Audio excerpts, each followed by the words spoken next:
Hello, good morning and welcome to the Western and Southern Area Planning Committee on today, Wednesday, the 12th of August. Welcome to all those joining us on our virtual meeting. The Dorset Council has suspended face-to-face meetings since the introduction of COVID-19 restrictions.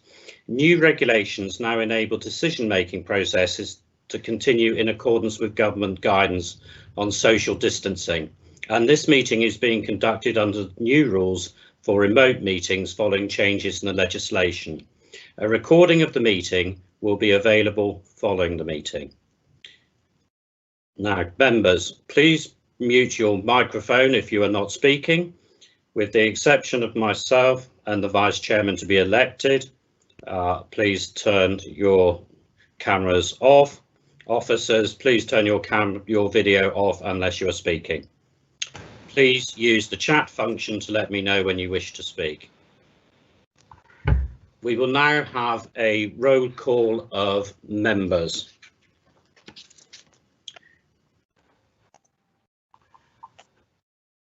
Kelvin Clayton? Yeah, I'm here, Chair. Hello, good morning, Kelvin. Sue Cockey? Good morning, Chair. I'm here. Hello, good morning, Sue. Jean Dunseith? I'm here, Chairman. Councillor Nick Ireland? Present, Chairman. Hello, good morning, Nick. Councillor Louis O'Leary?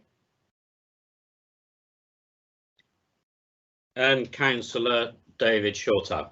Present, Chairman. Present, correct. Right. Thank you all very much indeed. Councillor Christopher, I'm here as well. Councillor Weller. And Councillor Weller, yes, I was just going to ask for you as well. So and Councillor Williams, thank you. And Councillor Williams, are you there? Yes, right. Thank you, Chair. Okay, thank you very much. I'm now going to introduce the officers speaking today. And the officers speaking today are Anne Collins, who's the Area Manager of Western and Southern Team. Present, Chair. Rogers, the Enforcement Manager. We have Penny Canning, Senior Planning Officer. Joe Riley, Senior Planning Officer. Phil Criver, Solicitor. Guy Tetley, Highways Officer. Chelsea Gollidge and Alison Sharp, who are Support Officers. And Denise Hunt, Democratic Service Officers. Now, I have to thank all the officers who are producing the meeting behind the scenes. The committee has a number of written representations that have been submitted to the council in accordance with the amended speaking protocol for planning committee meetings. These will be read out by an officer not involved in the application and taken in the following order: objectors, supporters, councillors, applicants and agents. In respect of the order of consideration of an application, there will be a presentation by the planning officer, including any updates since the report was published. Then a named officer will read out public written submissions in accordance with the protocol. The case officer and other specialist officers will respond on any points of clarification arising from public participation. The committee will then debate the application. Please notify the chairman using the chat function that you wish to speak. The case officer and other specialist officers will clarify any points that are necessary. In respect of voting, the chairman confirms the proposer and seconder before proceeding to the vote. I say all of this because there will be one item where I will not be in the chair over the next 2 days. Right. Without further ado, we will move on to the election of a vice chair for the duration of the 2 days, Wednesday and Thursday. Councillor David Gray is away, so I would like to propose that Councillor David Shortell, who has acted as vice chair previously and has vast experience in planning be elected as vice chair in respect of the August meetings. Do I have a seconder for that, please? I'll second that, Chairman. Nick Ireland. Okay, thank you, Nick. And if we can then move forward with that, does anybody have any objections? No. If there are no objections, I will take that as agreed by you all. Thank you, members. Next, do we have any apologies? Denise, do we have any apologies? Yes, Chairman, as well as Councillor David Gray, I've received an apology from Councillor Peter Barrow. Okay, thank you. Do we have any declarations of interest in respect of today's business? Members, do you have any declaration of interest to make? Nothing, Chair. No, Chair. No, Chair. Thank you. No. We will now move on to the minutes. The minutes of the previous July meeting have been circulated. Do we have any comments in respect of those minutes, or can we take those as agreed? If there are any amendments, please use the chat box to signify. Agreed, Chairman. Okay, thank you. Do we have a proposer for the minutes? I propose, Chairman. Councillor David Shortell has proposed. Do we have a seconder? I would second it, Councillor Coppin. Okay, thank you, Sue. Public participation. People have had the opportunity to submit letters in respect of all the applications on the agenda today, and the first 3 letters received, either supporting or objecting, will be read out by a case officer, and all letters have been circulated to members. Chairman. Yes. Are we having a vote on the adoption of the minutes? We will take it that the minutes are going to be agreed subject to any amendments that will be notified by the chat bar, and the minutes will be signed formally on a later date. Thank you. Okay, thank you very much. As I say, public participation. Members of the public wishing to submit a written representation to the committee on a planning application should have notified the Democratic Service Officer listed on the front of the agenda. This should have been done more than 2 clear working days before the meeting, which would have been 8:30 on Monday, the 10th of August. I refer to the guide to public speaking on planning committee, and specifically the COVID-19 pandemic addendum to the guide to public speaking protocol for planning committee meetings. We will now move on to item 6, the first planning application, WP/00150/OBL, field south of Nottington Lane, Weymouth, modification of planning obligation on the section 106 agreement dated 26th of June 2017 of planning application WP17/00271/AUT, and the case officer is Penny Canning. Hello, good morning, Penny. Hello, thank you, Chair.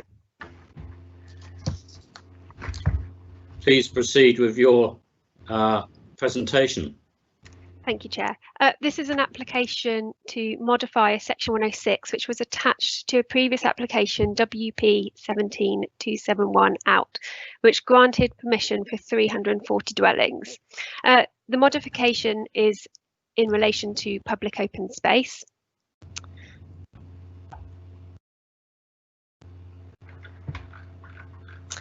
The slide before you just identifies the site area. And the next slide shows the original plan that was submitted with the section 106. So to the left is the section 106 current plan, and to the right is the proposed plan that would be attached to any modified section 106. The modification relates primarily to the public open space and seeks a reduction in the public open space. It seeks to provide a total of 4.7 hectares of open space instead of the formally agreed 4.75 hectares. So we're looking at a total reduction of 0.05 hectares, which is 500 square metres. As previously agreed, there was actually an over provision of public open space in this case. A development of this size would normally require a public open space area of approximately 1.53 hectares. So the provision of 4.75 hectares was a significant over provision, and it continues to be a significant over provision at 4.7 hectares. Also, to make you aware, they are also seeking changes to how the open space is to be provided. Now, this isn't clear from the plans before you. The detail of the public open space will be considered as part of any reserved matters application. But instead of 4 defined play spaces of 400 square metres in size, these would be reduced to 250 square metres, but instead of 4 play spaces, there would be 12 smaller play spaces. So overall, the play space, as previously agreed, was 1,600 square metres, and as proposed, it would be 1,625 square metres. So again, a very minor change. The key issues here relate to the reduction in public open space of 0.05 hectares, and in light of the significant over provision and the fairly small modification, the application is recommended for approval. Thank you, Chairman. Thank you very much, Penny. Members, do we have anybody wishing to speak on this application?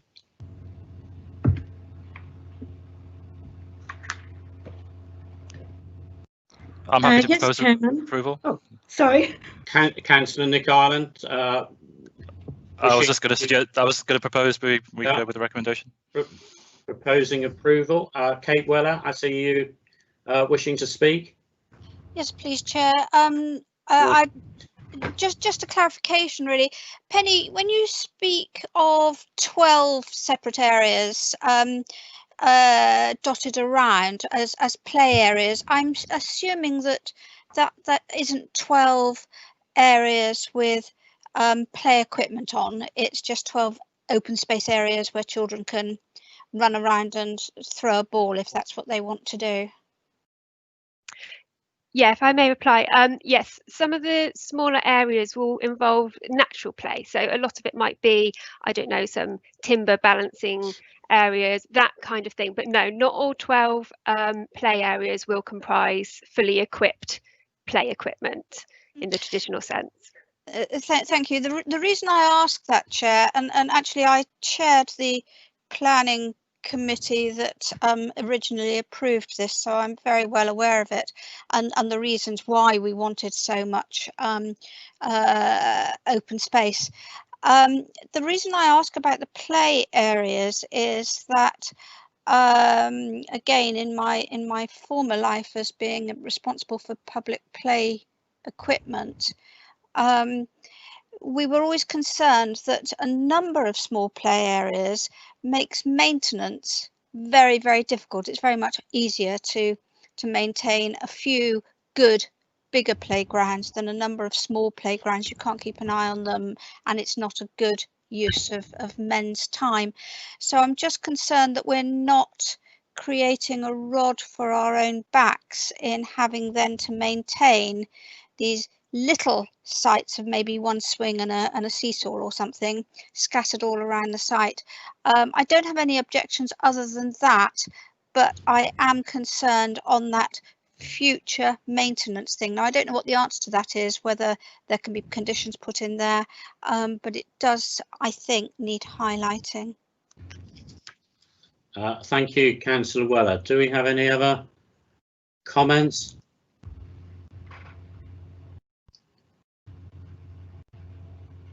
So we have a proposer. Do we have a seconder? I'm happy to second it. Councillor Cocking.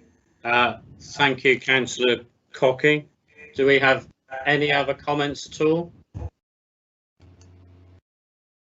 If not, we will proceed to the vote to approve this application. Councillor Clayton? Yeah, I can approve that, Chair. Councillor Sue Cocking, for the record.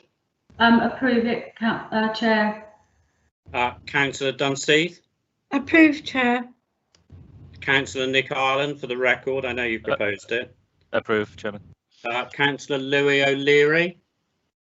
Do we have Louis? Still not. No, not at the moment. Councillor David Shortell? I approve that, Chairman. Councillor Sarah Williams? I approve it, Chairman. Thank you, Councillor Williams. Councillor Weller? Approve. And for the record, I approve as well. Thank you very much indeed. And thank you to Penny Canning for her presentation. The next application, item B, is WGD 20-00228, land at Jessamine Farm, Monmouth Gardens, Bedminster, and I believe that is also Penny Canning to do the presentation. Hello, Penny. Would you like to do your presentation? Yes, just looking to share the presentation. Thank you, Penny.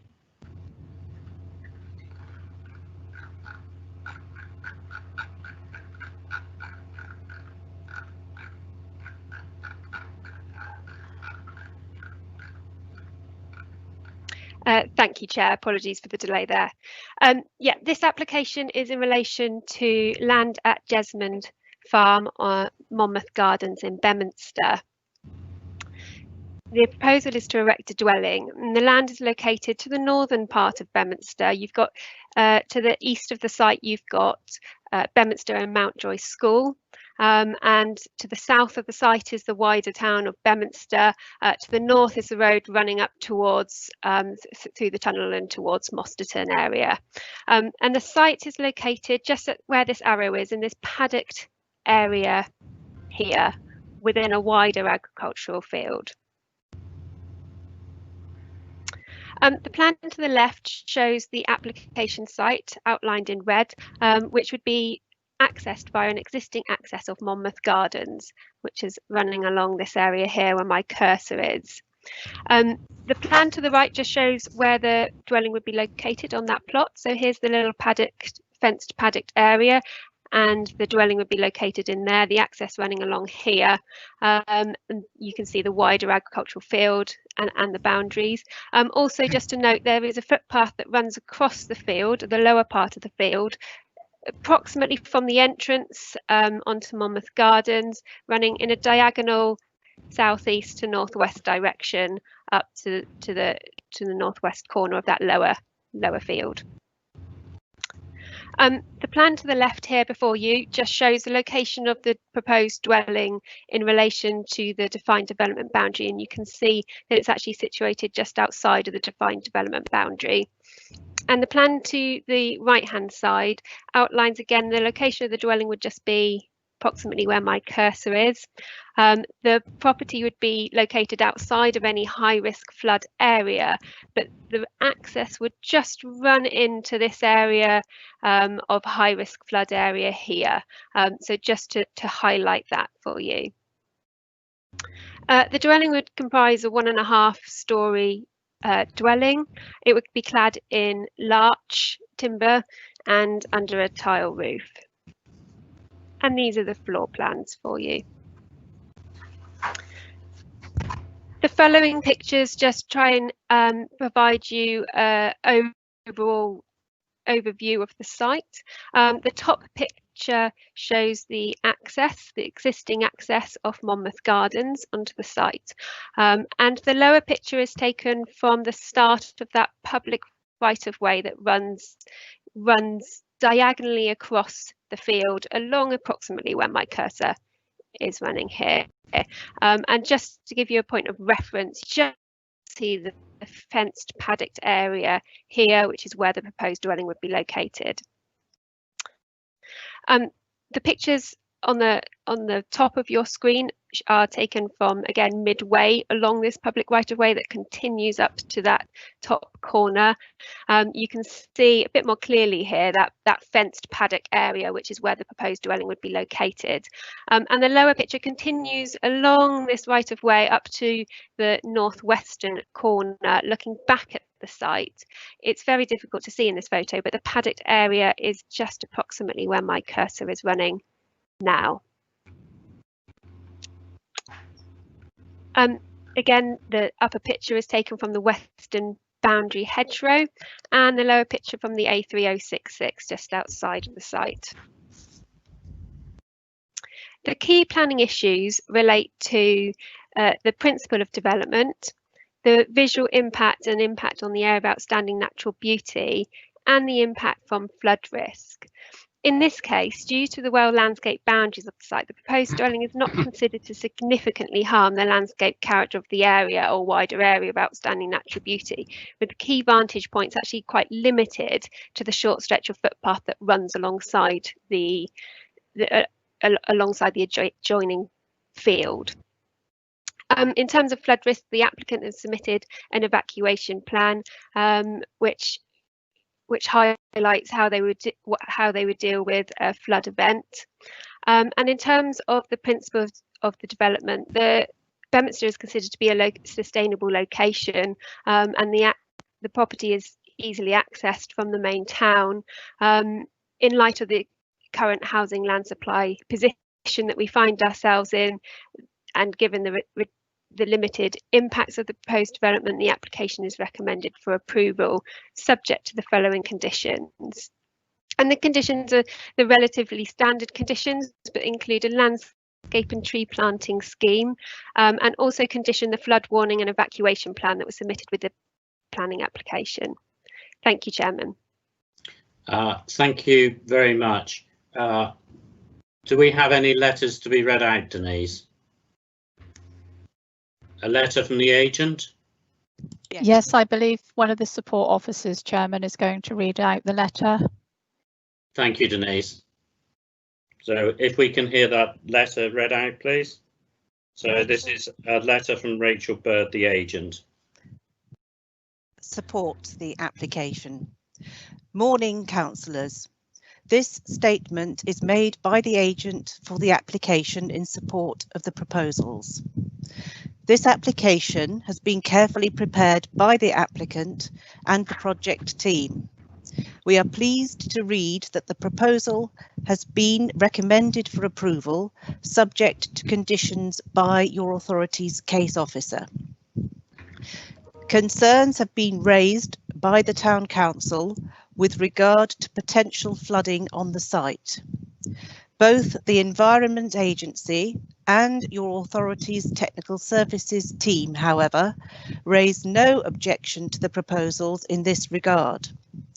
The proposed dwelling is sited on land within flood zone 1, which is the least liable to flooding, with only a short section of the access track being within flood zones 2/3. The consultee responses note that there is a higher level of surface water flood risk to the west of the site area, however. However, this can be managed on site so that the flood risk is not exacerbated locally. A detailed surface water management scheme is recommended as condition 7, which will be submitted to your officers for consideration prior to the commencement of development. The applicant has instructed a landscape assessment which concludes that the site is visually well contained and would not harm the character of the Dorset AONB. The proposed landscaping scheme will include substantial reinforcement and thickening of the existing field boundary and include improvements to the roadside setting, resulting in minor beneficial improvements. The detailing of this scheme and maintenance will be secured by recommended condition 3.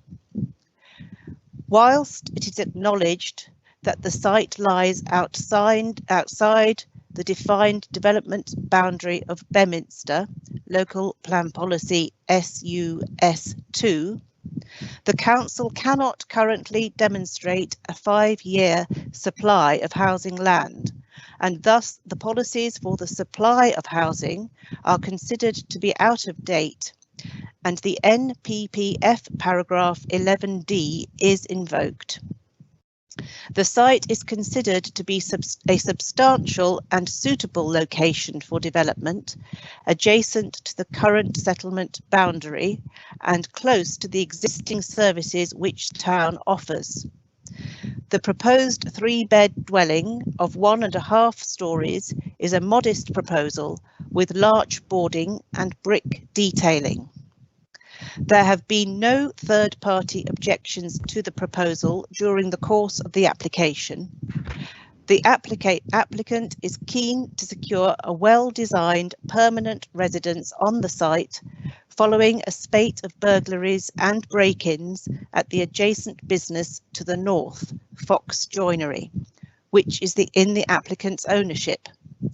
It is anticipated that the natural surveillance from a dwelling in this location will significantly reduce the level of crime in the local area. Thank you for your time, councillors. It is hoped that you can support your officer's recommendation and consideration of technical consultees on this proposal. That's all, Chairman. Thank you very much. Penny, if we can go back to the previous slides about objections. I say this as the matter is referred to the Planning Committee due to the response received in consultation from Beminster Town Council. Members, do you have any comments having heard and seen that presentation?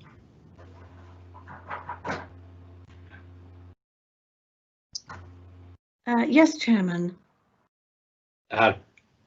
Councillor Jean Dunseith. In the officer's report, there is a mention of contamination or possible contamination somewhere, and I just wondered if I could hear a little bit more about that. Thank you.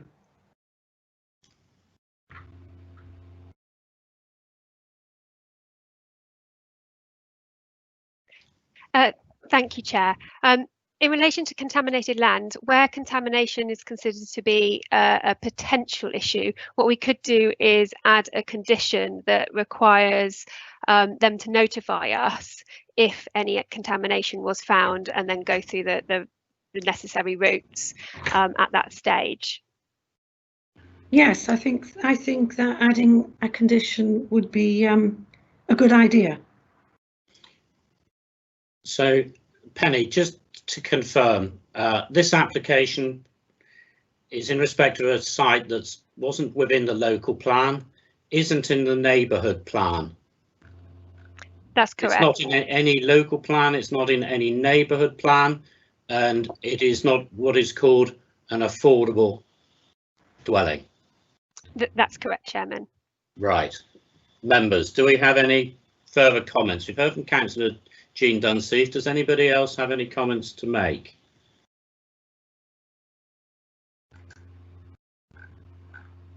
Do we have any comments at all, or should we now consider proposals? Do we have any proposals? Mr. Nick Ireland, I'll propose approval. So we have I'm happy to second, Chairman. Kate Weller. So we've got a recommendation for approval, proposal from Nick Ireland, which has been seconded by Councillor Kate Weller. Councillor Chair, can I just confirm that proposal is including the added condition that we just discussed? Yes, it would include that added condition, Penny, for the clarification. Do we have any further comments? We will now proceed to the vote. Councillor Clayton? Approved, Chair. Councillor Sue Cocking? Approved, Chair. Councillor Jean Dunseith. Approve, Chair. Councillor Nick Ireland, for the record. Approve, Chairman. Councillor Louis O'Leary. I think Louis is in attendance at the moment. Councillor David Shortell. I approve, Chairman. Councillor Sarah Williams. Approve, Chair. Councillor Kate Weller, for the record. Approve. And I, for the record, will abstain. Thank you.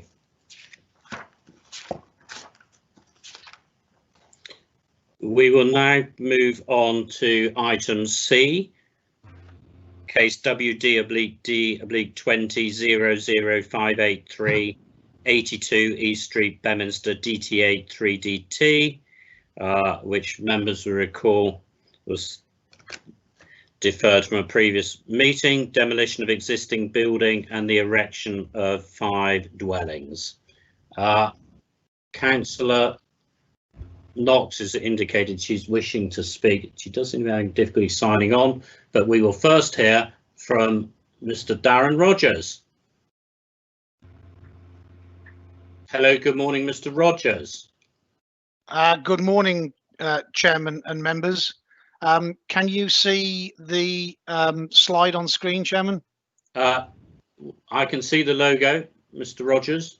Yeah, you should have all had an update sheet, Chairman. One is a representation which I think has been sent to all committee members, an email from a Mr. Dixon regarding the vehicular access to the site.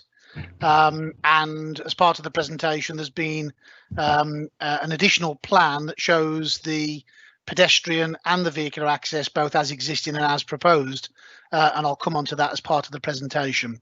The only other thing to add is that I think all members were sent, given the resolution at the last committee, which was for a site visit, and given the issues associated with COVID-19 and the ability to meet or not meet as the case may be, a short video of the street and of the site has been circulated to members, so that hopefully, together with this presentation, gives a wider flavour of what we've got to deal with on this site.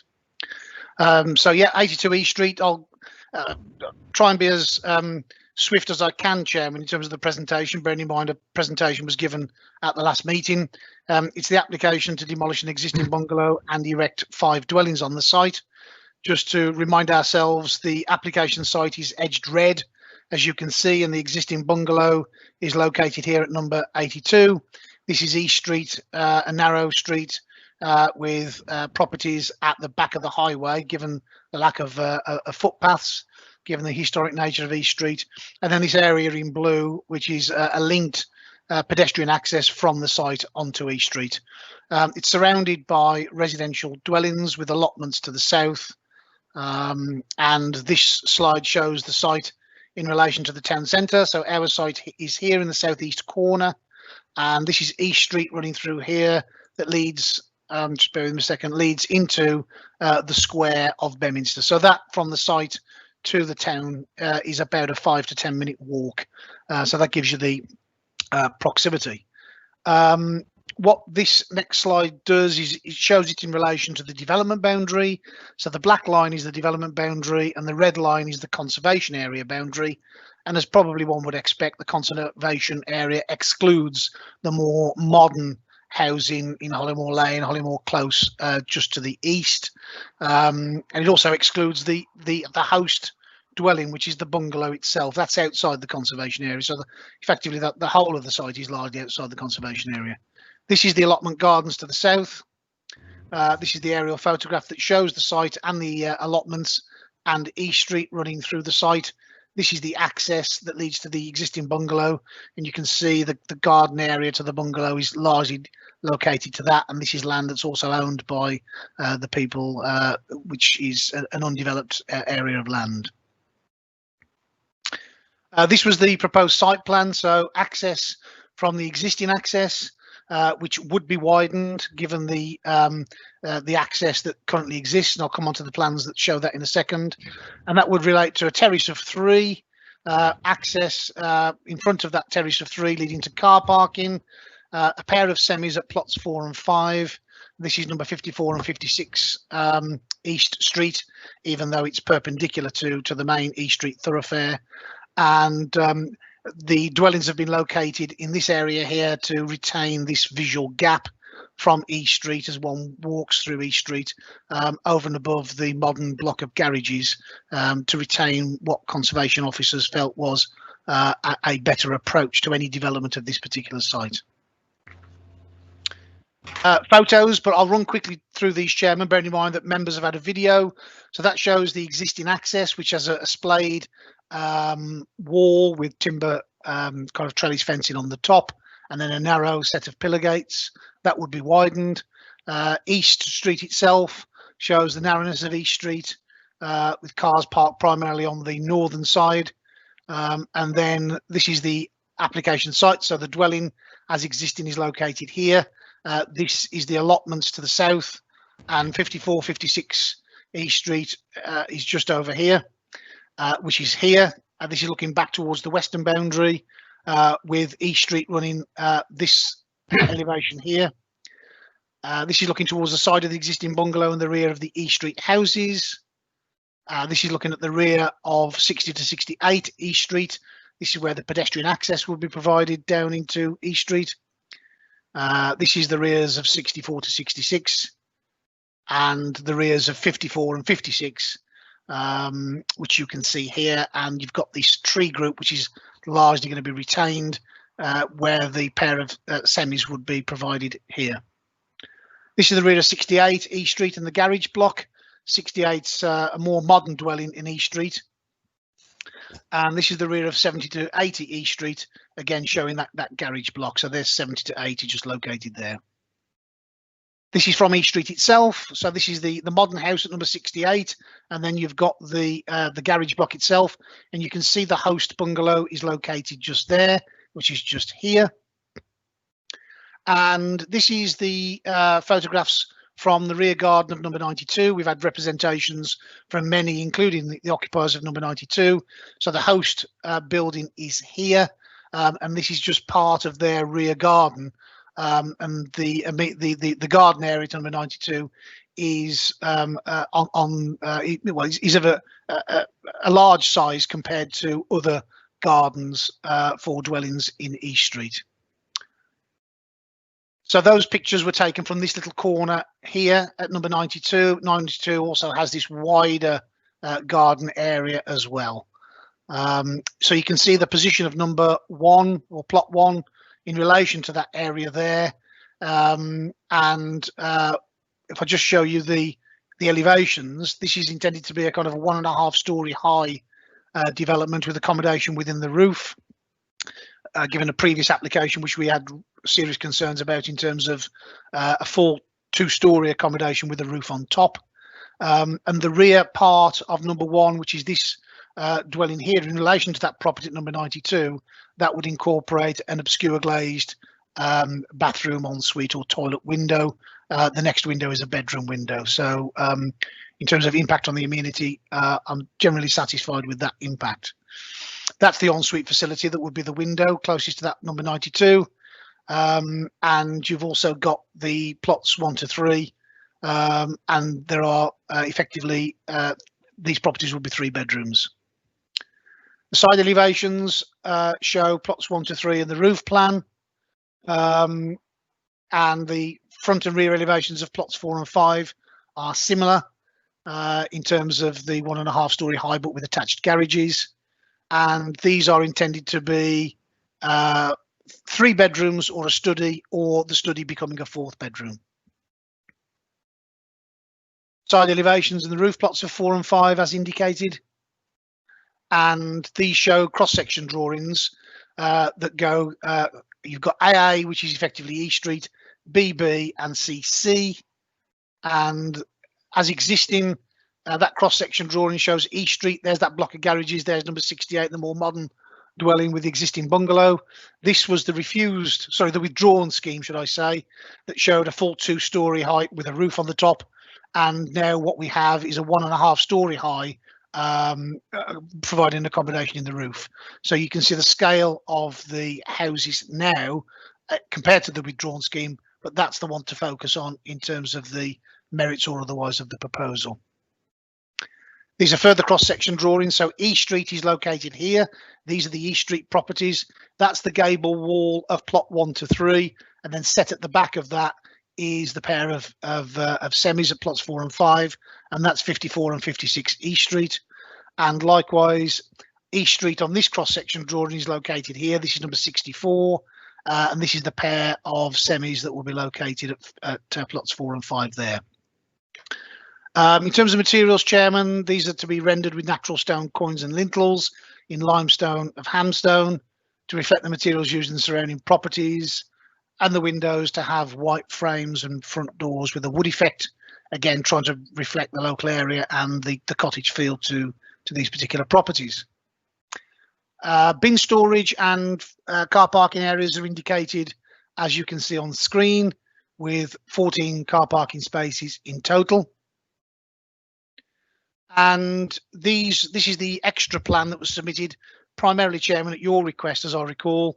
This is the existing vehicular access, which shows that visibility splay via the walls and fencing with the narrow brick piers. That would be reconfigured to provide this site access, so a wider site access with a 1.2 metre footpath on the one side with a little drop curb, and bollards along here just to differentiate a curb area from the gable wall of number 80.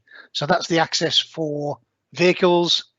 And in terms of pedestrian access, that's the existing site entrance, and the intention is to have a pedestrian and cycle ability with stone edgings to border the footpath, 1.5 metres wide, and to have a kind of permeable surface with a resin bound surface that can be agreed by condition, but with a little kissing gate here so that people don't actually just walk straight onto the footpath, but they have a kind of the usual dog leg kissing gate type of approach in terms of the pedestrian access onto East Street.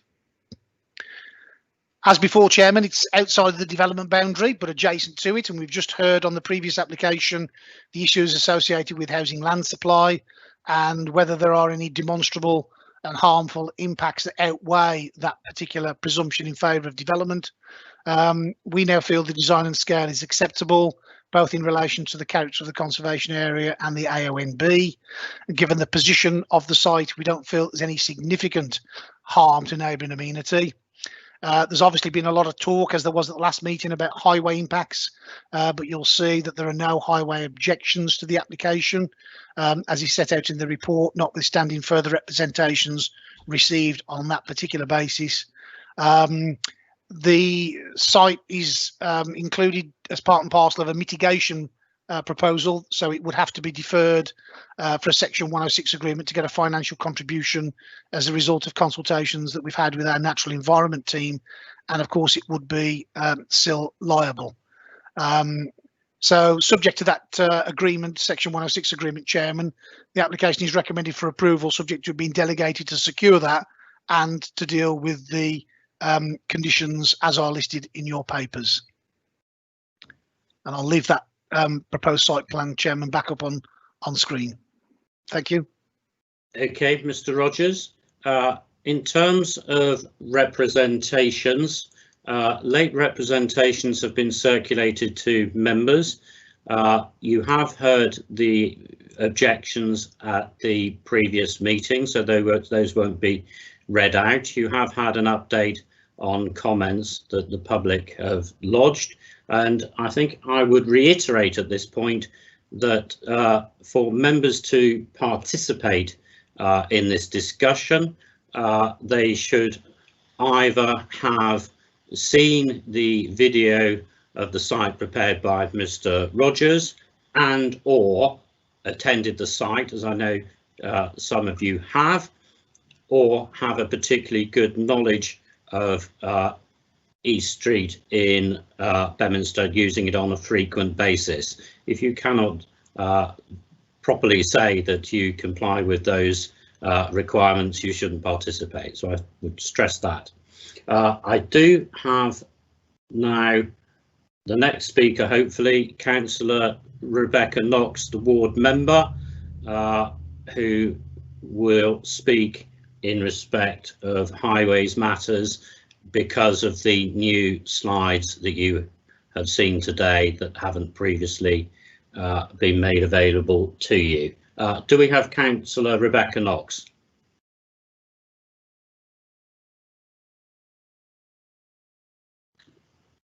Councillor Knox.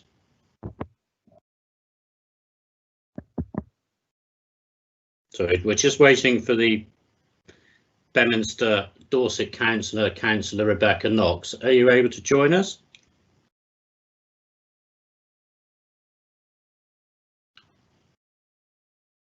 We're not hearing from Councillor Rebecca Knox, but I do have a number of people wishing to speak. Councillor Shortell, Councillor Clayton, Councillor Weller. So we will start with Councillor David Shortell. Hello, good morning, Councillor Shortell. Good morning, Chairman. Thank you for allowing me to speak. My concern is actually with the highway and the narrowness of the street. Now, I know the highway officer has stated that the National Planning Policy Framework states that development should only be prevented or refused on highway grounds if there would be an unacceptable impact on highway safety or the residential cumulative impact on the road network would be severe. The Highway Authority considers on balance, though, that the objection to the proposed vehicular access arrangements associated with the development cannot be sustained. But saying that, though, of course, the Highway Authority has in previous occasions objected to a previous application for the construction of 3 dwellings on the land east of 28 to 34 Hollymore Gardens due to the impact on East Street. This was upheld by the Planning Inspectorate in 2016. Residential development proposals would generate further traffic and pedestrian movements along East Street. A county highway with variable and limited carriageway access and width. Development would be likely to cause danger and inconvenience to all highway users. The dominant factor is the effect of the increase of traffic and access onto East Street. At present, vehicles entering East Street from Woods Water Lane do so without any view of oncoming traffic, and vehicles leaving the entering or accessing the development will exacerbate the problem. It's unlikely the neighbours will permit an installation of a viewing mirror on the property, an event that would not be necessary to relieve the problem. Now, the highway officer has stated that in fact the width of the access has been increased to the site, but I've been there and had a very close look at it, and in fact even with that full width available, any vehicle would need to be driven almost halfway across the road before the driver has sight of any traffic coming either to the left or the right. It's extremely dangerous, and with cars parked all the way down and no pavement, I believe this is a concern for the safety for the public and for traffic. And I am extremely concerned about the narrowness of the road and the fact that the previous application has been refused because of that, and that should be taken into consideration. I just hold back now and see what the other members of the committee will consider about those particular points. Thank you, Chairman. Thank you, Councillor Shortell. Councillor Kelvin Clayton. Yes, thanks, Chair. I was going to say exactly the same thing as Councillor Shortell has just said. Could I ask Darren Rogers whether anything significant has changed since that previous ruling?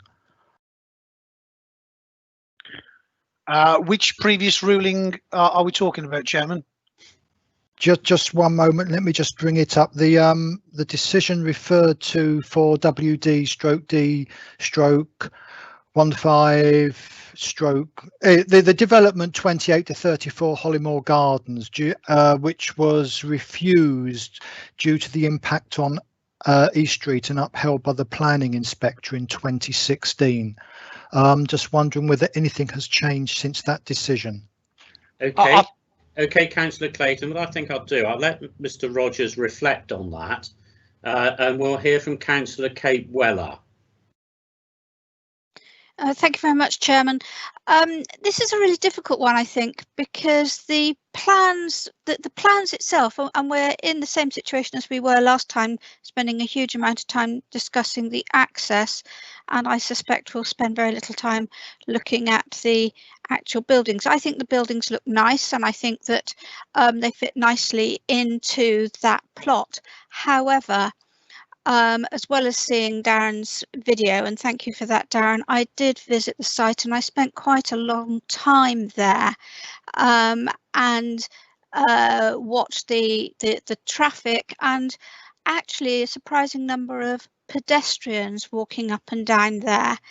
And despite the comments from Highways, I think that the sight lines there are inadequate. I cannot see how an additional 14 cars, possible 14 cars, can enter and access from that site safely. I think it's potentially hazardous, and I think that that's a shame, because I think the development itself has a lot of merit and does help us with our housing stock. But not if it has to go through that narrow access, I'm afraid. Also, the situation of a viewing mirror, I think we will all have experience of having areas where we feel that a viewing mirror would make an enormous difference. I know on Portland Underhill, I was requesting viewing mirrors all the time. And on every occasion I was told by Highways, we don't recommend them. It gives a false sense of security if people have a mirror. So it seems really strange that we're not now talking about mirrors when it's something that Highways apparently do not endorse. So, you know, there's an inconsistency here in that as well. So I'm very concerned about that access. Thank you. Okay, thank you, Councillor Weller. Mr Rogers, would you like to come back to the points raised by Councillor Clayton? There's two things. Did he mention application which was 151713? Councillor Clayton? Councillor Shortell? Chairman, yes, it's WD. Other applications. WD/D/15/001713. Yeah, well, that was an application for the. I've just got it on. I've just had to go and check it. That was for the development for the formulation of a vehicular access and erection of one private dwelling at land south of Hollymore Lane. And although that was refused permission, according to my records here, that was an appeal dated the. I haven't got the date here. Oh, yeah, decision date 26th of July 2016, and that was allowed by the planning inspector. And the main issue in the case, he said, was the effect of the proposal on the safe and efficient operation of the highway network in the vicinity of the appeal site. He then went on to conclude the issues to do with policy COM 7 about the creating a safe and efficient transport network, the MPPF and paragraph 32, which talks about refusals only where the cumulative impacts are severe, and he went on to explain in his appeal decision why he felt that the proposal would not result in an unacceptable effect on the safe and efficient operation of the highway in the vicinity of the appeal site, and therefore it complied with the local plan policy and the elements of the framework in terms of it not being severe.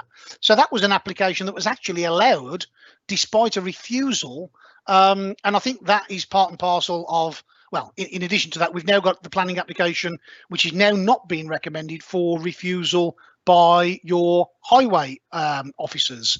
So whilst there is still a legitimate reason to refuse permission on highway grounds, and members are quite free and at liberty to do that, they ought to do that in the knowledge of the fact that the application that's just been referred to was an application land south of Hollymore Lane for one private dwelling that was refused permission but went to an appeal, and an appeal was granted, and therefore there must be, again, some doubt given what I've said in my report on highway grounds as regards the Eastern Street Portland issue, which I've tried to reflect in terms of just the severity argument in terms of narrow access. I think when you put all of that in a package together, whilst members still might want to refuse the application on highway grounds, it wouldn't surprise me as an officer advising you members that if that were to go through an appeal process, an appeal may well be successful, given the background. Well, all of that is conjecture. Do we have a highways officer who is able or wishing to comment in respect of this application before we move on and consider this further?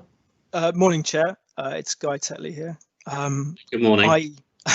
Morning. I don't have much more to add to what I've already said. To be honest, I can only concur that what Darren has said is accurate with regards to the history of in the vicinity. There has been an appeal allowed at that site for one unit. So on that basis, I take that into consideration. But obviously, on every site is judged on its own merits. But yes, in my eyes, this site, for all of the characteristics of that road, a low speed environment, multiple accesses that are very similar to this proposal, with vehicles reversing in and out of the site. And in this instance, they will not actually have to do that. They'll obviously be able to come out in a forward gear.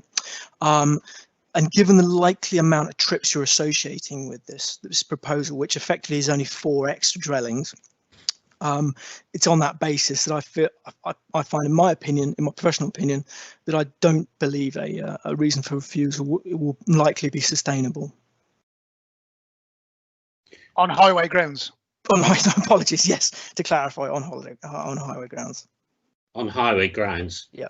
Right. Well, those are your comments, and yes, members, I think we should be wary of referring to other planning applications for single dwellings or applications for dwellings in Portland, etc., and we stick to this case. Do we have anybody else wishing to speak? Yes, Chairman, it's Nick Ireland. Yeah, I was just going to ask the highways officer, if this wasn't an existing dwelling and we were looking at this application without the existing dwelling being there and the existing access, what would be the case then? About what would the highways position be then? Is basically what I'm asking. Would you allow such a narrow, access? It talks about visibility splays. There aren't any splays there. I was at the site and there is no splay. It's a building either side, and you have to come out. I appreciate the speed. It's probably low. I drove down there very slowly myself. But would it be allowed if it wasn't an existing dwelling already there? That's my question, basically. So basically, if there wasn't an existing access there already. Yes, yeah, correct. Yeah, it would be. We'd have to look at it on its own merits. Again, I would take into consideration the nature of this road. And like I say, I think if this was a different street, if this was, I can't remember the name of the street, the one that runs parallel, at right angles to this, B3163. If it was coming onto that, then absolutely no way.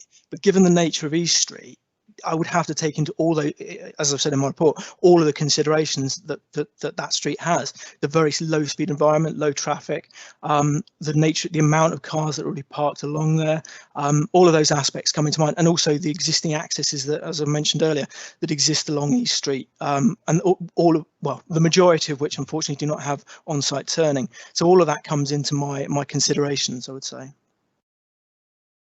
Do we have anybody else wishing to speak before I make some comments, if I may?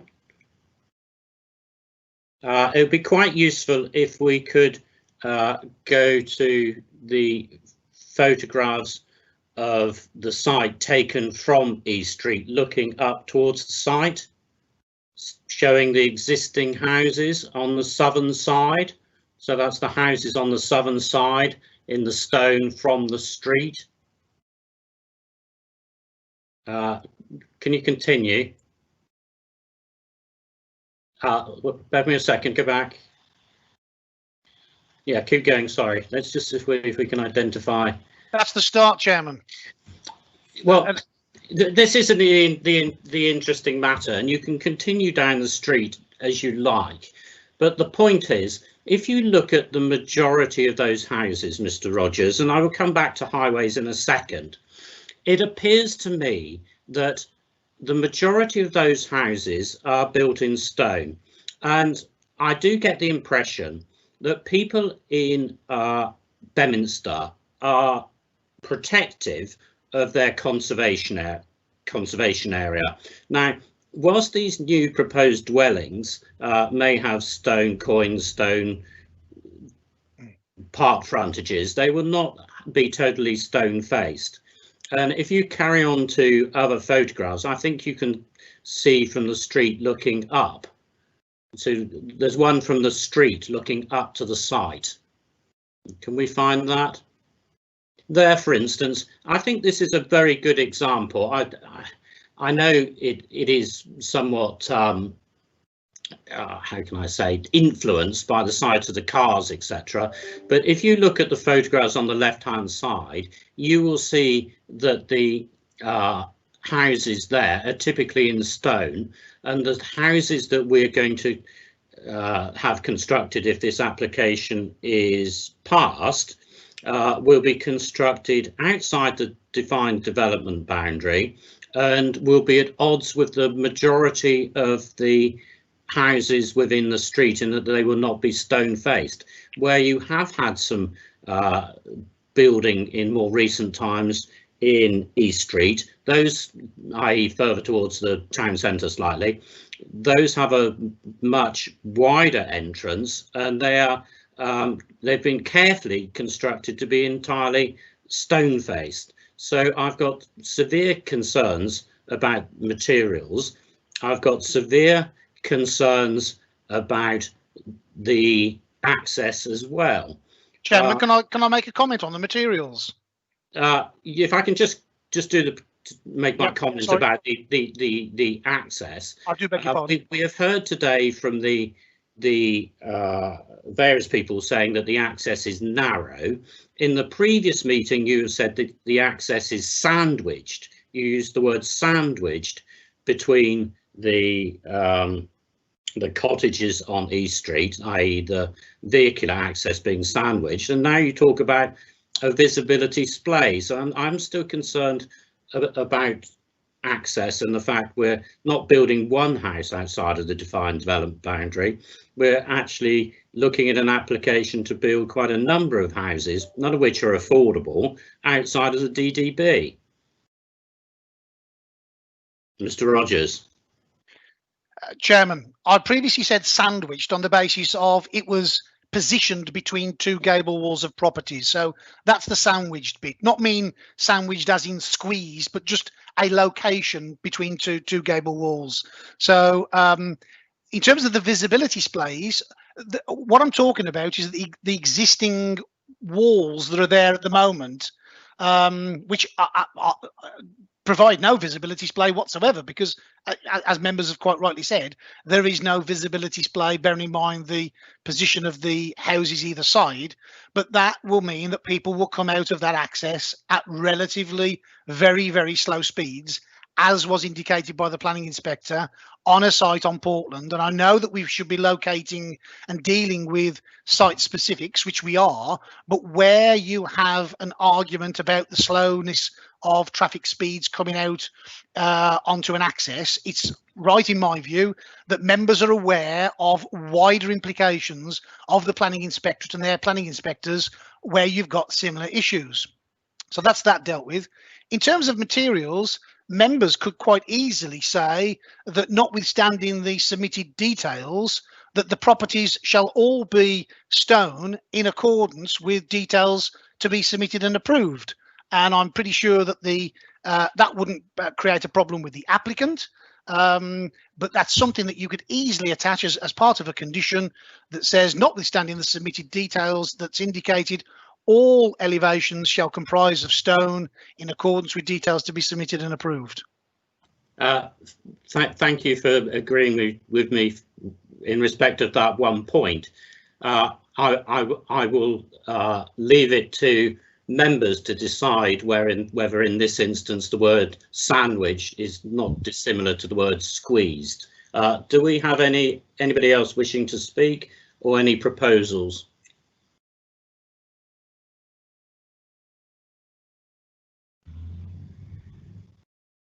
Councillor David Shortell, do you have anything else to add? Oh, sorry, Chairman. Or Councillor Clayton? Sorry, phone just went at the same time. Yes. I can't help but being very concerned about the narrowness of the street. I just feel that it's. I know what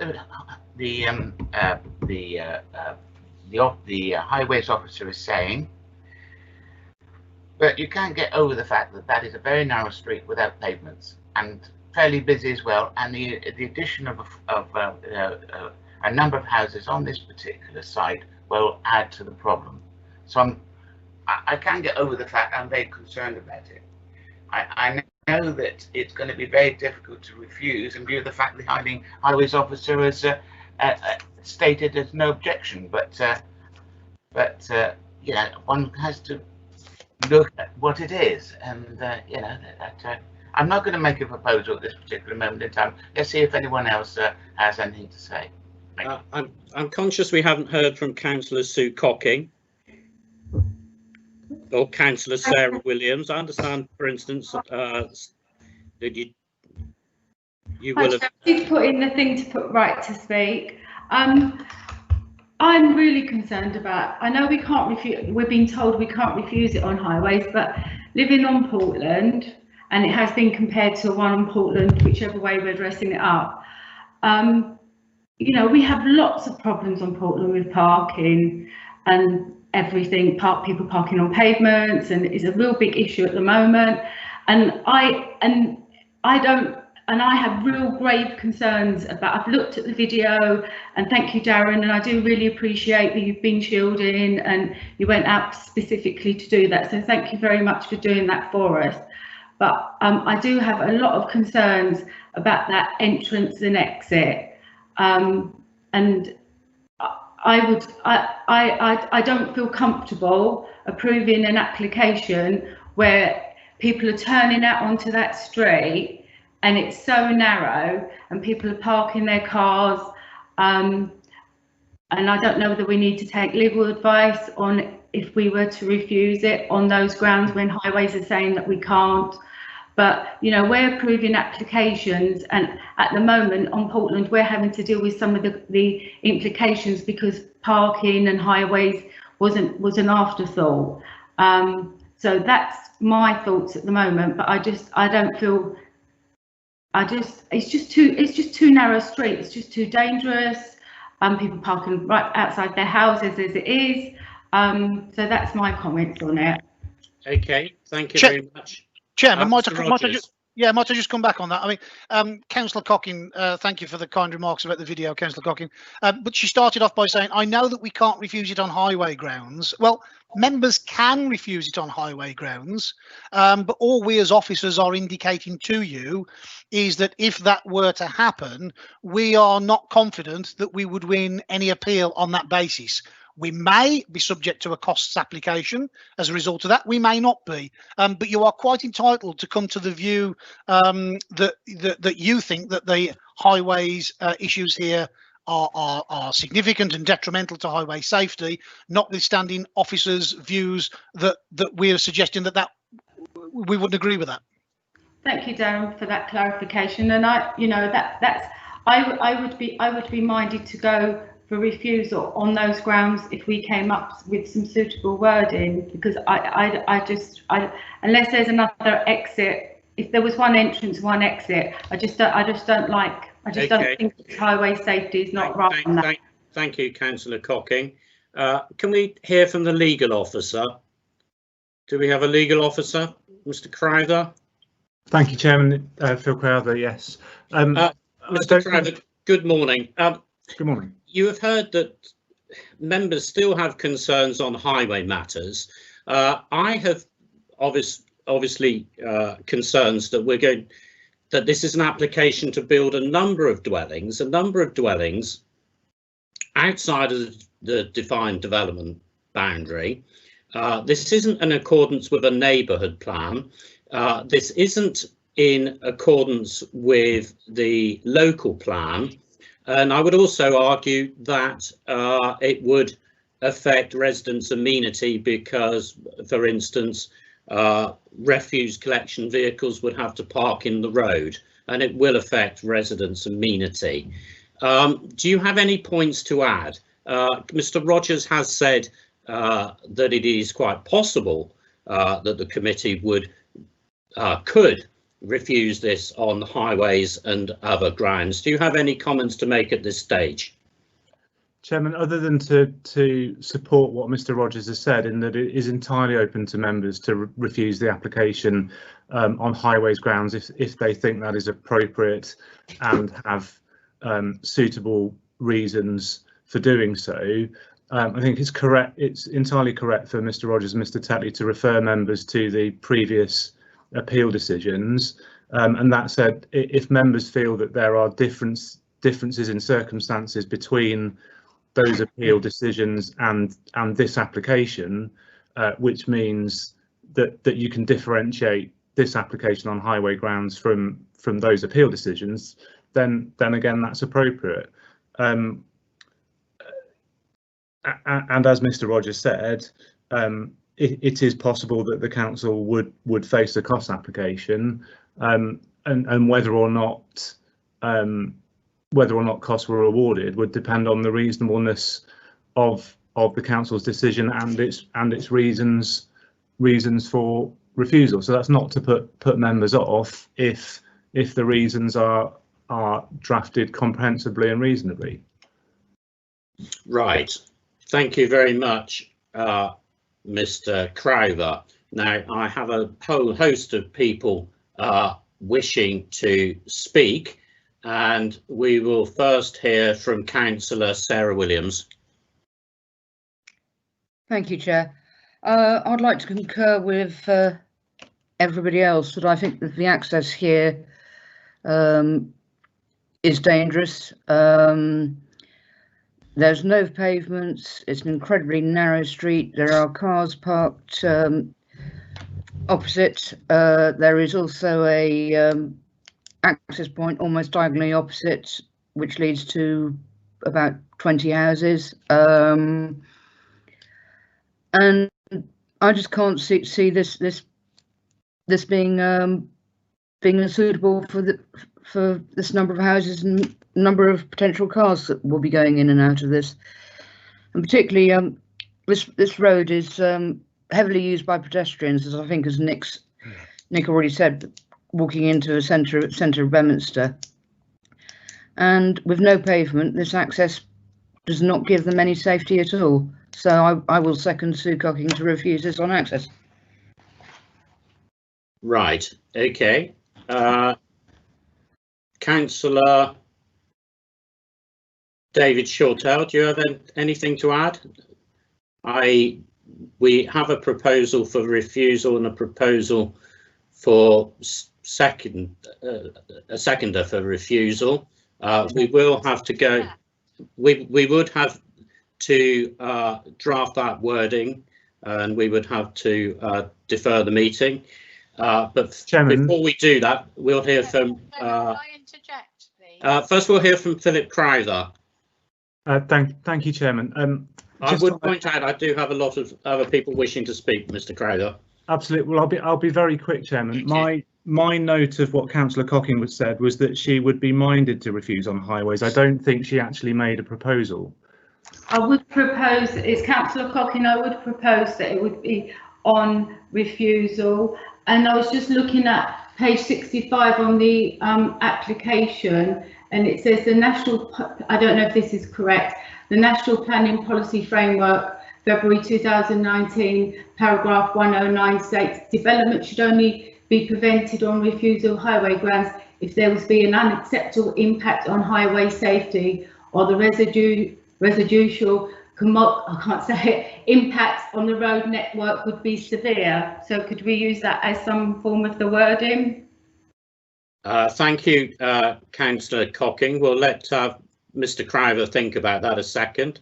In the interests of transparency, we do have Councillor David Shortell being willing to second a proposal to refuse, and Kate Weller proposing refusal. Do we have anybody else wishing to speak? Chairman, could I just interject just for the minutes? The actual proposer I've got is Councillor Susan Cocking, seconded by Councillor Sarah Williams. That's what I've got recorded in the minutes. Yes. So, Mr. Crowther, is this the time that we should defer for members and officers to agree wording for this proposal? Thank you, Chairman. I think it's one really to ask Mr. Rogers to see if he's heard enough from the debate around members that we could usefully adjourn now to put that into a form of words to come back to members. Yeah, the answer to that is, Chairman, yes. Right. Okay. Chairman, just a quick note on what the legal officer has said, and he was stating the fact that what is the difference between this application and the one previous? And of course, the difference is that this access is directly on one of the narrowest points of East Street, and whereas the previous application was a little way off. So there is a difference there, and that gives this one of more concern to perhaps any previous application. Thank you, Chair. Mr. Crowther, can I ask you a question? Mr. Philip Crowther, are you there? Yes, Chairman. You will see that Councillor Weller has raised a point about voting first in case more want to approve than refuse. Do you want to answer that point?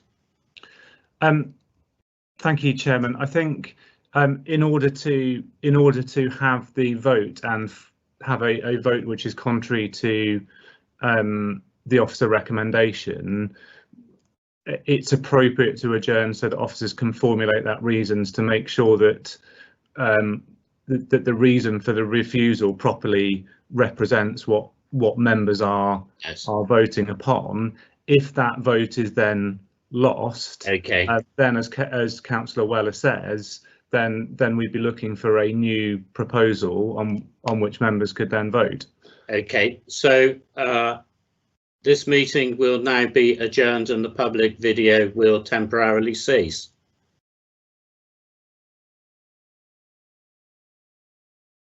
Can I ask how long we're adjourning for, Chair? Mr. Crowther, how long, and Mr. Rogers, how long will we adjourn for? Mr. Crowther. Sorry, Chair, it's Anne Collins here. If we could adjourn for 10 minutes, please. We've got a suggestion of 10 minutes. Thank you. We will reconvene at, I believe, 11:30. Thank you.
Okay, Mr. Crowther, can you hear me? Yes, Chairman. Mr. Crowther, amongst points that I have made, I have effect on neighbours' amenity. I have that the application would dilute rather than reinforce the architectural quality of the town because of the choice of materials. Chairman, Yes. I think the meeting's still been adjourned, but we're still broadcasting, just so that you're aware. Okay.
Are we happy to reconvene? It's on somewhat past 11:30. Mr. Crowther. Hello, Chairman. That you will have understood from members that members have additional concerns, and I understand that Councillor Sue Cocking, who proposed refusal, is happy that we consider some other reasons to add to this proposal for a refusal. Chair, it's Councillor Susan Cocking. Do you want me to confirm verbally that I am happy to add additional reasons for refusal to my proposal? Yes, thank you. Mr. Crowther, is it best that we have a second deferral, or? So, Chairman, I think firstly, for transparency, yes, that the members, particularly the proposer and the seconder, need to express the additional reasons for refusal that they think should be added before we proceed to the vote. And once we've had that, then yes, I would suggest that a further adjournment would be useful to allow officers to draft that. And it may be, depending on the reasons put forward, that it would be beneficial for you to ask officers for their views on those reasons, because in some circumstances it may be better to have fewer stronger reasons for refusal than have weaker ones, which would potentially give rise to a higher risk of a cost award against the council. Right. So what is the best way of proceeding, Mr. Crowther? Chairman, I think the best way would be for members to set out what they consider should be the additional reasons for refusal, okay, and then officers can advise on those reasons, and then depending on members' response to that advice, you can then adjourn again. So, Councillor Cocking, who made the proposal for refusal, you will have seen that there are concerns expressed. Members have expressed concerns about lack of affordable housing, and the fact this is outside of it's not included in the local plan, the neighbourhood plan, etc. Do you want to pick up on some of those points that you have read? Yeah, the lack of affordable housing, I'm happy for councillors to debate that, and the local plan, but also there was the outside of the ANOB as well. There was concerns, and there was also concerns about the materials being used that we could challenge on that. So I think you meant outside of the defined development boundary. Sorry. Yes, a defined development boundary. So yeah, I mean, I'm happy for, if I know Councillor Christopher, you had some very strong concerns on those. If you're happy to put some wording or some clarification on what you stipulated, yes, to listen to those reasons. Councillor Sarah Williams, do you have any further comments to make? Yeah, listening to the advice, I feel that our strongest grounds for refusal is the access. I'm happy to find some wording that this application is outside of development boundary. I don't think we would win on materials, because we've already been told that that could be conditioned to change. So we'll perhaps let Mr. Crowther think on that matter. Any other comments before we defer again? Chairman, sorry. The refusal in 2015 simply says the residential development proposal will generate further traffic and pedestrian movement along East Street, a county highway with variable and limited carriageway and footway widths. In the absence of the construction of or Programme 4 a detailed improvement scheme designed to provide suitable and appropriate traffic management and safety enhancement for the street, this development will be likely to cause danger and inconvenience to all highway users. That's the reasons for refusal in 2015. Thank you, Chairman. Councillors Cocking and Williams, you've heard in particular the comments there of David Shortell. Are you both happy that Mr. Criver reflects on the words of Councillor Shortell during our break? I'm happy there as you're well. both happy with that as well? Chair, it's Anne Collins here. We have got 2 reasons for refusal relating to highway safety and lack of the Section 106 from the previous adjournment. Yes. But if we're looking at additional reasons for refusal about outside of the DDB and not an affordable housing exception site, then we would need to adjourn again. I don't know whether in the meantime you want me to read out the reason for refusal regarding highway safety in the Section 106 agreement. So, Chair, the reason for refusal that we've written based on what's been discussed, the proposed development will generate further traffic and pedestrian movements along East Street, a county highway with variable or limited carriageway and footway widths. Furthermore, the vehicle access to the site is narrow and lacking any visibility displays. In the absence of the construction of or Programme 4 a detailed improvement scheme designed to provide suitable and appropriate traffic management and safety enhancements for this street, or to improve the width and visibility displays of this access, this development would be likely to cause danger and inconvenience to all highway users, resulting in a severe impact on highway safety. Hence, the scheme would be contrary to policy COM7 of the West Dorset, Weymouth and Portland Local Plan 2015 and paragraph 109 of the National Planning Policy Framework 2019. There's a second reason for refusal, because you'll note that Darren's recommendation was to delegate authority subject to completion of a Section 106. And if members are now looking to potentially refuse the application, then that Section 106 wouldn't be completed.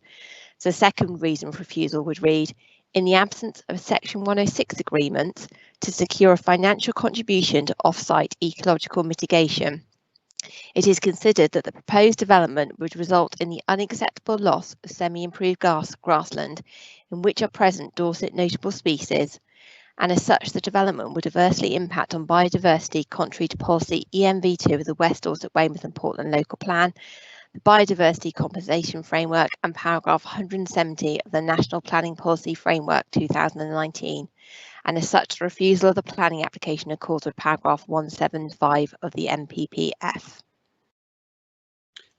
Thank you very much, Anne.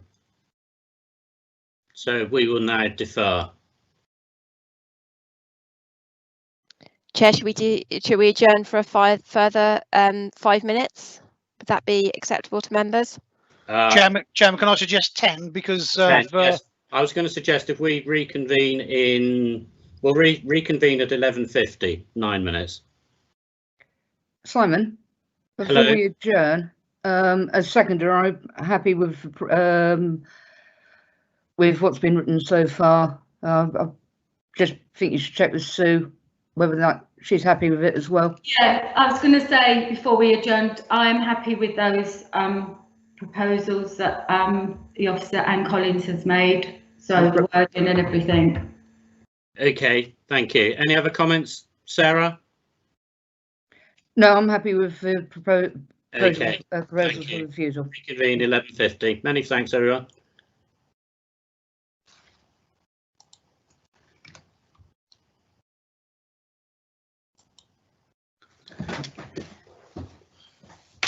Andrew, the battery's running low. What's that mean?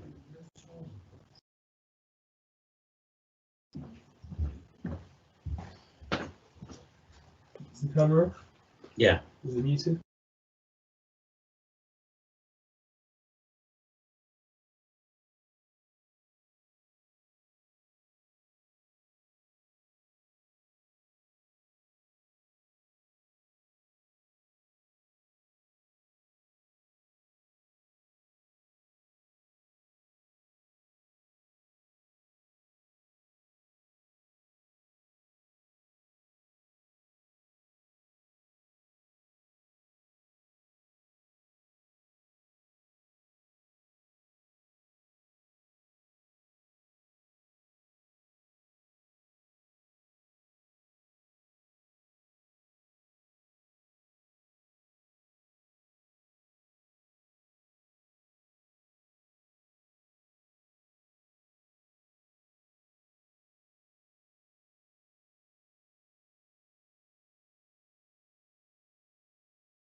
Hello, Mr. Crowther.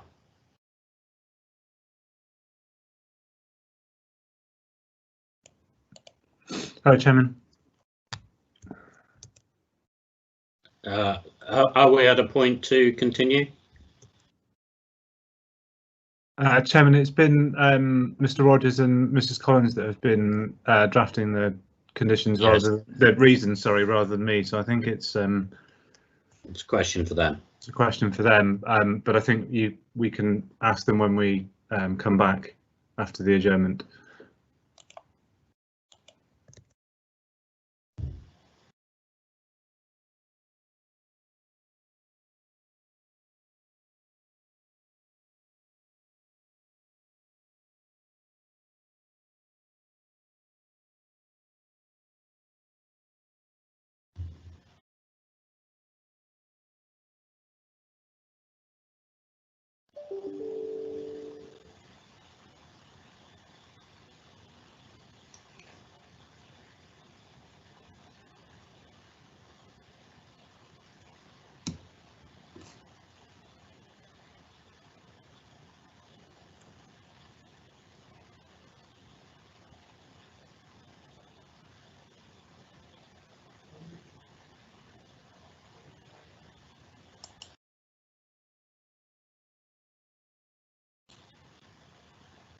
Hello, Mr. Rogers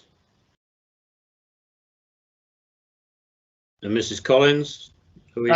Chairman, we're still drafting, I'm afraid. Okay, thank you.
Chair, it's Anne Collins.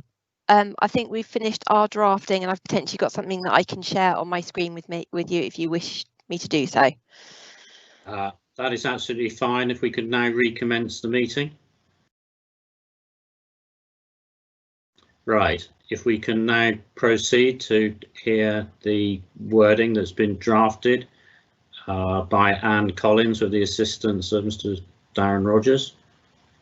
Elaine, it's Anne Collins. If you're able to make my screen live, I've shared the wording we've drafted, please. Hello, Anne. Yes, it is live now. Thank you. Can you make that a bit bigger, Anne? I'm not sure I can, Darren, very easily. Hang on, bear with me a moment. Bottom right-hand corner, Anne. Yeah, I'm zooming in. Is that better? A bit bigger. If you go to about 120% of the bottom right-hand corner. Bottom right-hand corner. Yeah, sorry. Yeah. My laptop screen was in the way. Yeah, is that better? That's excellent. So if I just read out the first one we've just drafted, the application site is outside of the defined development boundary for Bedminster and the proposal is not for affordable housing and as such it does not form an exception site. As such, the proposed development is contrary to policy SUS2 of the West Dorset, Weymouth and Portland Local Plan 2015, which seeks to strictly control development outside defined development boundaries. The benefits of the proposal, the addition of a net increase in 4 dwellings to the housing supply, would not outweigh the harm in permitting a development outside the defined development boundary in the planning balance. And then the second one, the proposed development would generate further traffic and pedestrian movements along East Street, a county highway with variable and limited carriageway and footway widths. Furthermore, the vehicle access to the site is narrow and lacking any visibility displays. In the absence of the construction of or a programme for a detailed improvement scheme designed to provide suitable and appropriate traffic management and safety enhancements for this street, or to improve the width and visibility displays of the access, this development would be likely to cause danger and inconvenience to all highway users, resulting in a severe impact on highway safety. Hence the scheme would be contrary to policy COM7 of the West Dorset, Weymouth and Portland Local Plan 2015 and para 109 of the National Planning Policy Framework 2019. And the third reason for refusal, in the absence of a Section 106 agreement to secure a financial contribution to off-site ecological mitigation, it is considered that the proposed development would result in the unacceptable loss of semi-improved grassland in which are present Dorset notable species, and as such the development would adversely impact on biodiversity, contrary to policy EMV2 of the West Dorset, Weymouth and Portland Local Plan 2015, Dorset Biodiversity Compensation Framework and paragraph 170 of the National Planning Policy Framework 2019. And as such, the refusal of planning application accords with paragraph 175 of the NPPF. Thank you, Chair. Thank you. Councillor Cocking, do you have anything to add? No, that's excellent. Thank you very much to the officers for that. Councillor Sarah Williams? No, I'm happy with the proposals for rejection. Thank you. Do we have anybody else wishing to speak? That's excellent, Chairman. That's exactly the wording of that is appropriate.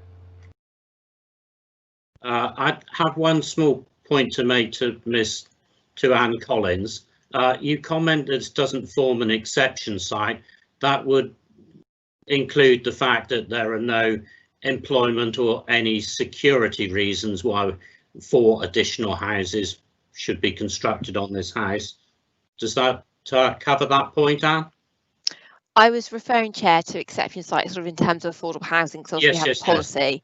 Yes. I wasn't referring to it or thinking that it would refer to sort of security or any employment reason,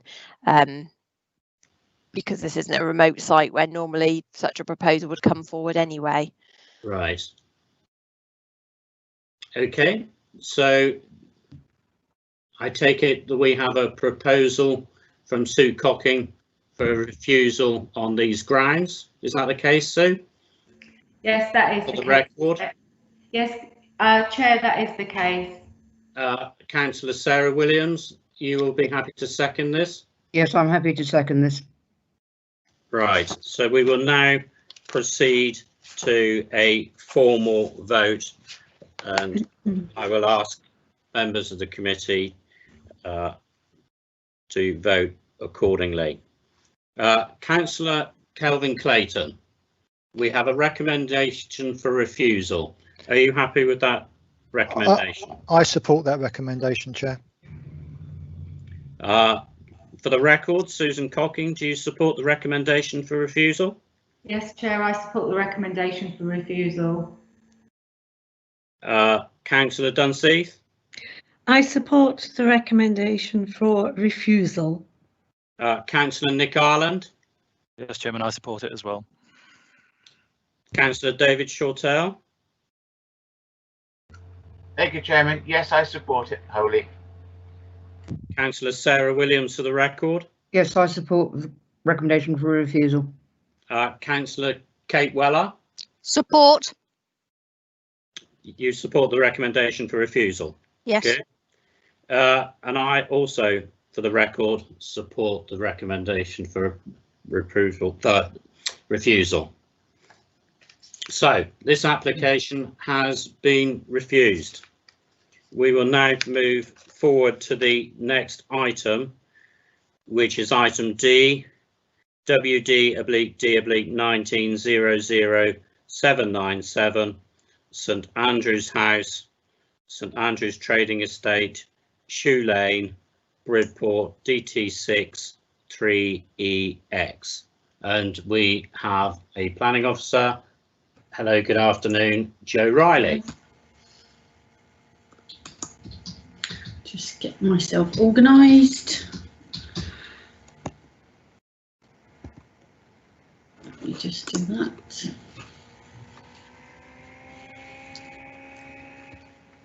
Right, okay, I just had to work out which screen that I was working from. Right, thank you, Chairman. Right, this is, I take it you can all see the screen clearly?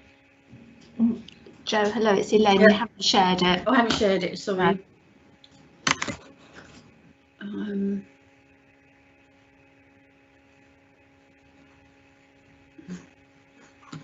Can't share my screen. Well, I need to come out of it to share it. Right.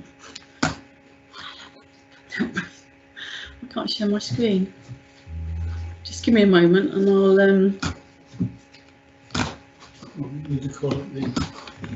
I need to close this down, sorry. No, just go to the thing at the bottom where it brings it up. It's not coming up.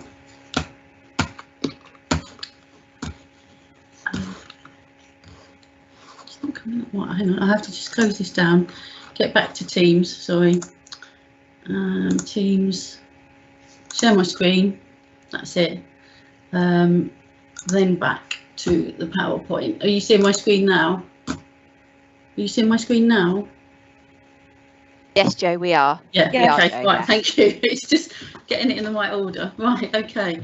So, St Andrew's Trading Estate, it's within the defined development boundary, and we're looking at a building here called St Andrew's House, which is currently used as a day nursery, an indoor leisure centre and an ancillary cafe. The nearest residential properties that I can see are these properties here, and there is a public footpath running along the south of the site, and the area around the bottom here is called the River Asker Valley Public Open Space. That is just showing you where the footpath is in relation to the building. This is a photograph of the front of the building as you approach the site from the end of the cul-de-sac. On the left, that isn't residential, that's caravan car sales, and then you walk around the building to where you've got the River Asker Valley with the trees.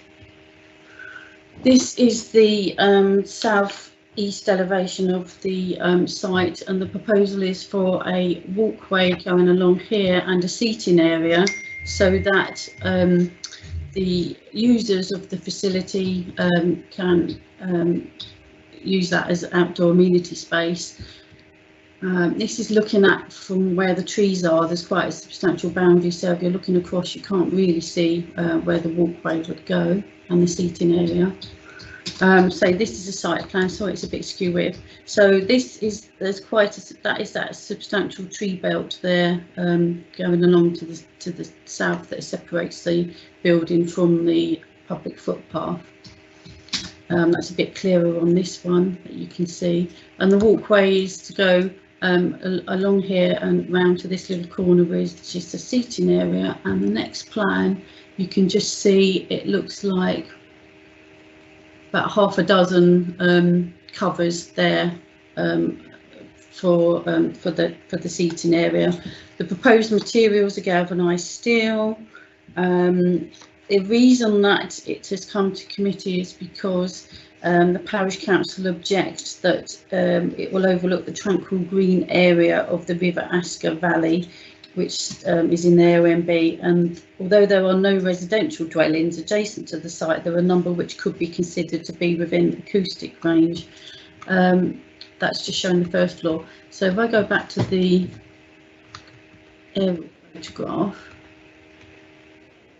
we had no comment from environmental health, and we haven't had any representations received in terms of objections about noise.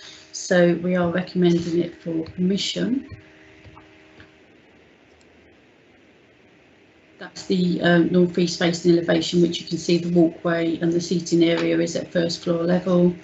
That's on the north-east elevation, and the south-west elevation, which is the bit closest to the open space, the River Asker Valley, it's only got a very modest amount. So what we're saying is it's within the DDB. There aren't any nearby residential properties that would be affected. The outside seating space is just for ancillary use for the staff and customers of the daycare, and they've got a little cafe there as well. We don't think that the noise impact is going to be substantial, given that the location is within a trading estate with noise and disturbance from activities and traffic. It won't impact the parking area, it won't impact on any of those trees, those substantial trees on the southern boundary. There's no visual impact, and we're also adding a condition to control it so it can't be opened outside of the normal hours that the daycare and the creche, the leisure facility are run. So that's the recommendation there. Thank you, Chairman. Thank you very much. I don't believe we have any written submissions to be read out. Is that the case, Denise? Chairman, none have been received for this application. No. Okay, members. Who would like to speak? Sarah Williams, one of the local members. Just close that down, give my cursor and close it. Sarah, please. Thank you. I noticed in your report you report that we had with the agenda, the condition was from till 2000 hours, and in your conditions now it says 2200 hours. Right. Well, is this taking into consideration this building has now been granted a licence to sell alcohol? Is this why this has been changed? I don't know what. No, the condition in the report is doesn't actually say the hours in the report, does it? Let me just have a look. Oh yeah, the 0800 to 2000 only is what the condition is in the report. And on the screen it said to 2200. I made a mistake in my PowerPoint preparation then. Yeah. Right. And so it's what it says on the agenda in the report, not what it says on my PowerPoint. Do we have any other comments? Councillor Kelvin Clayton. Yes, Chair. Simply just to confirm that there is a requirement that it's only for existing use, which is daycare facilities. Is that correct? Yeah. So that's that condition.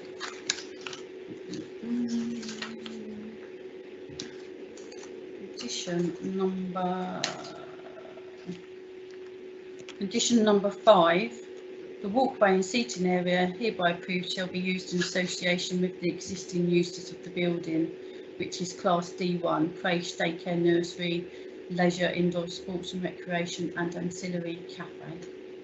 Okay, thank you. Okay, Councillor Jean Dunseith. Thank you, Chairman. I think this is quite a small development, really. This walkway and seating area seem to be quite small. Oops, sorry. It's on an industrial estate. It seems to be adjacent to the river, and it's quite small in scale. So I would support this. Thank you. So that is a proposal for approval? Yes, I would propose approval, yes. Chairman. Yes, thank you. Councillor Kate Weller. Thank you, Chairman. This is a question that Councillor Williams might be able to answer more clearly than others because she knows the area so well. And you mentioned it just now, Sarah. Although I was on the committee for the licensing committee that you referred to, and although I did visit the site, I'm not 100% familiar with that area, and you are. Is this, it speaks of leisure facilities and so on, is this the same building that we gave the license to recently? Are you able to confirm that, Sarah? Yes, it's exactly the same building as you gave a license to recently. Thank you. Which does cause me some sort of concern about granting this application, because obviously it's that might change the noise level. Which yes, could, indeed. Thank you.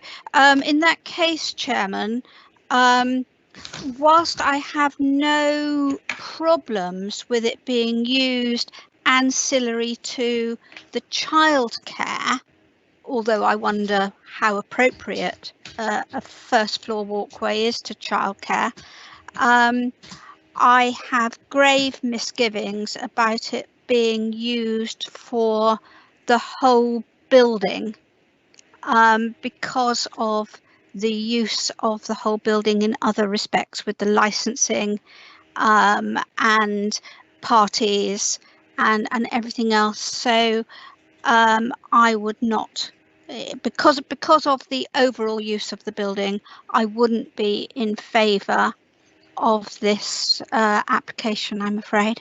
Thank you. Do we have any other speakers?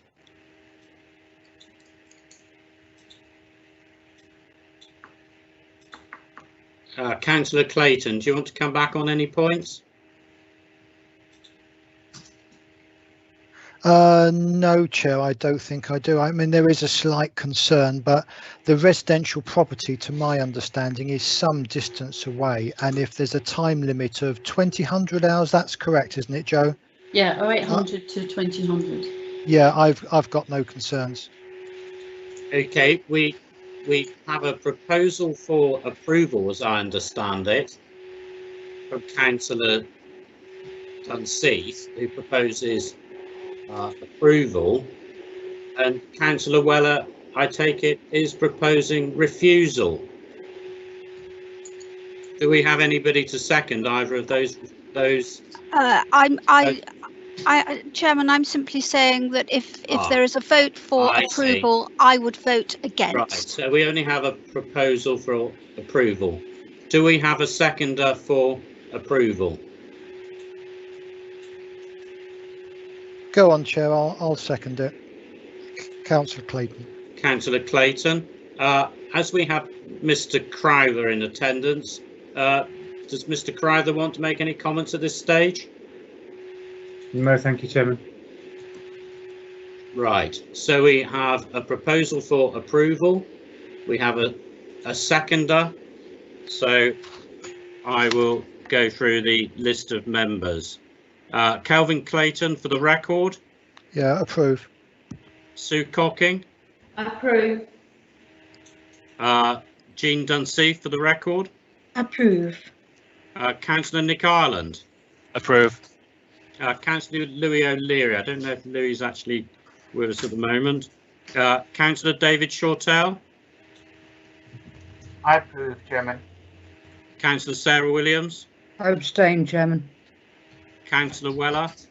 I don't approve. I'm sorry, I've lost my words. Refuse.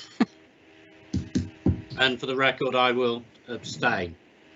So this application has been approved. And we will now reconvene for the afternoon session at 2 p.m. Thank you, members. Thank you very much. Thank you, Chairman. Thank you.